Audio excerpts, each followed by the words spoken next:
আসসালামু আলাইকুম বন্ধুরা, সবাই কেমন আছেন? আশা করি সবাই ভালো আছেন। আল্লাহর রহমতে আমিও একটু সুস্থ আছি। তো আজকে রান্না করব আমি রুই মাছ পেঁয়াজ দিয়ে ভুনা করব। তো অনেক দিন ধরে একটা কোনো ব্লগ ভিডিও দেওয়া হয়নি, এই জন্য ভাবলাম আজকে একটা দেই। তো মাছটা আমি একাই খাবো, বাড়িতে আমি একাই আছি। তো আমার বাচ্চারা মাছ খায় না, সবাই কিন্তু মাংস খাবে, এই জন্য আমি মাছ রান্না করছি। তো আমি মাংস খাবো না। তো এখানে আমি আগে থেকেই পেঁয়াজ দিয়ে রেখেছি কেটে। তো এখন এখানে আমি তুলে দিব। তো এখন এই যে এখন তেল দিয়ে নিব।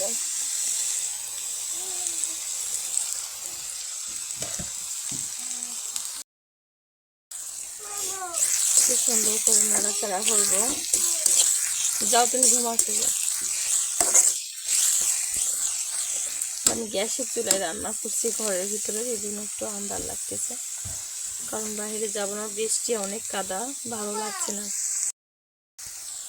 তো পেঁয়াজটা অনেক লাল হচ্ছে, এর মাঝে আমি কয়টা একটু দারচিনি, দুইটা সাদা এলাচ, একটা কালো এলাচ দিয়ে দিলাম, কারণ মাছটা আমি করবো এই জন্য। তো এখানে মশলাও দিয়ে দিলাম, দিয়ে সুন্দর করে কষবো। তারপর এখানে পানি দিয়ে দিব, এটা 5 মিনিটের মতো আগে কষিয়ে নিই ভালোভাবে। তো এখন আমি পানি দিয়ে দিব, দিয়ে এখানে সব মশলা দিয়ে দিব, মানে গুঁড়া মরিচ, লবণ এসব দিয়ে দিব।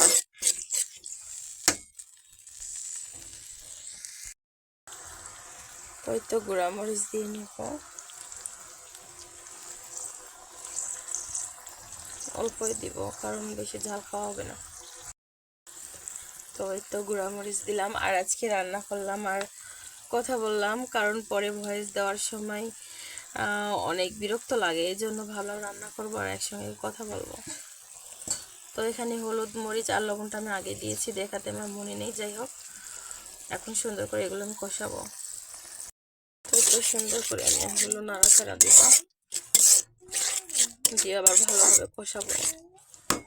তারপরে এখানে আমি মাছ দিয়ে দিব।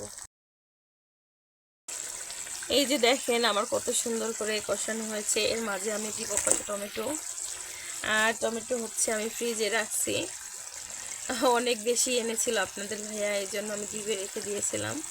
তো এগুলোই আমি দিচ্ছি।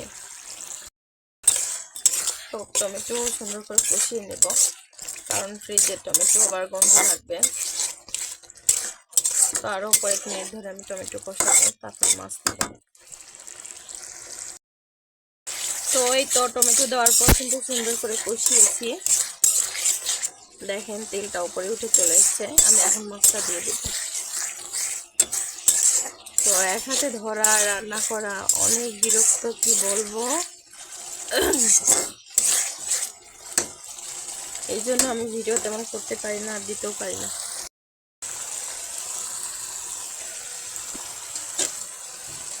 তো মাছটা আমি দিয়ে নিলাম, কষিয়ে নিব এখন মাছটা সুন্দর করে।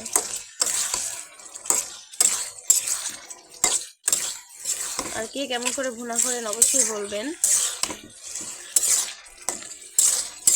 আমি মাছটা ভাজলাম না, কারণ সবসময় ভাজা মাছ খাওয়া যায় না।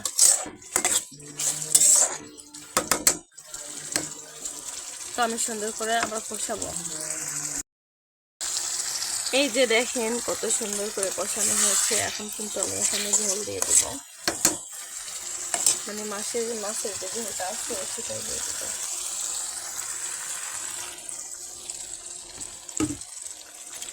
বেশি দিব না, কারণ বেশি ঝোল ভালো লাগে না, আর ভুনাতে সবসময় মাখা মাখাই থাকবে।